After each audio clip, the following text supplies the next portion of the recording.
মাওলানা থেকে হয়েছেন টিকটকার, ভবিষ্যতে হতে চান সিনেমার নায়ক। তিনি মাওলানা ওমর ফারুক। পুরো নাম মাওলানা ওমর ফারুক আজমি। ইমামতি করেছেন 5 বছর।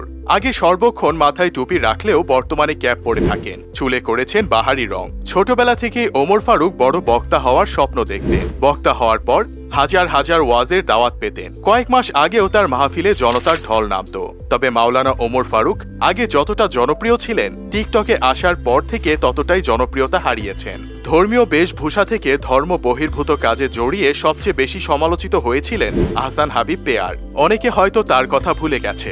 সে দরিদ্র ও অসহায় মানুষকে নিয়ে এবং ধর্মীয় আবেগঘন প্রতিবেদন সামাজিক যোগাযোগ মাধ্যম ফেসবুক ও ইউটিউবে প্রচার করে অর্থ উপার্জন করতেন। আহসান হাবিব পেয়ার অসহায় মানুষের কাছে গিয়ে তাদের সাহায্য করতেন। সাধারণ দানশীল মানুষ এসব অসহায় ব্যক্তির ভিডিও দেখে পেয়ারের সঙ্গে যোগাযোগ করে ইউটিউবে প্রকাশিত বিকাশ নাম্বার ও ব্যাংক অ্যাকাউন্টে নিয়মিত সাহায্য পাঠাতেন। কিন্তু পেয়ার ওই টাকা অসহায় ব্যক্তিদের না দিয়ে নিজের পকেট ভারী করতেন। 2017 সালের অগাস্টে বেসরকারি টেলিভিশন চ্যানেল যমুনা টিভি তাকে নিয়ে একটি প্রতিবেদন প্রকাশ করে। সেখানে দেখা যায় আহসান হাবিব পেয়ার বিভিন্ন মানুষের কাছ থেকে 1 কোটিরও বেশি টাকা নিয়ে মাত্র 2,76,000 টাকা অসহায় ব্যক্তিদের সাহায্য করেছেন। অন্যদিকে সামাজিক যোগাযোগ মাধ্যমের জনপ্রিয়তাকে কাজে লাগিয়ে তিনি বেশ কয়েকজন তরুণীর সঙ্গে তৈরি করে নেন প্রেমের সম্পর্ক।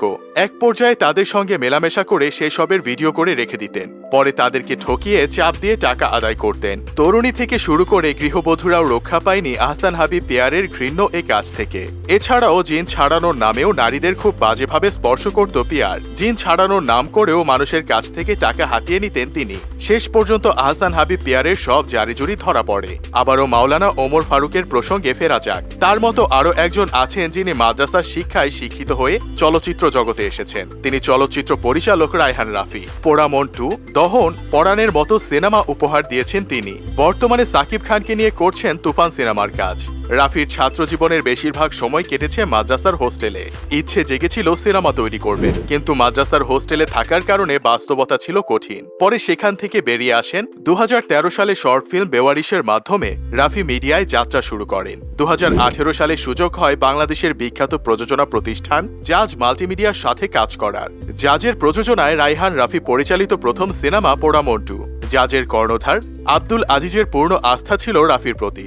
রাফিও হতাশ করেননি। ততদিনে অনেকেই জেনে যান রাফি একজন কোরআনে হাফেজ। অনেকে বানোয়াট খবর বলে উড়িয়ে দিয়েছিলেন, তবে গণমাধ্যমে তিনি নিজেই বিষয়টি নিশ্চিত করেছিলেন। তখন এ নিয়ে বেশ সমালোচনা হয়েছিল। 2018 সালে রায়হান রাফি দহন সিনেমার কাজে হাত দেন। এরপর 2022 সালে মুক্তি পায় রায়হান রাফির পরিচালিত 2টি সিনেমা পরাণ ও দামাল। রাফির হাত ধরে ছোট পর্দার জনপ্রিয় অভিনেতা আফরান নিশো সিনেমা জগতে এসেছেন। সুরঙ্গ সিনেমার মাধ্যমে রাফি নিশো জুটি বাজিমাত করেছিল। তরুণ পরিচালকদের মধ্যে রায়হান রাফির জনপ্রিয়তা এখন তুঙ্গে।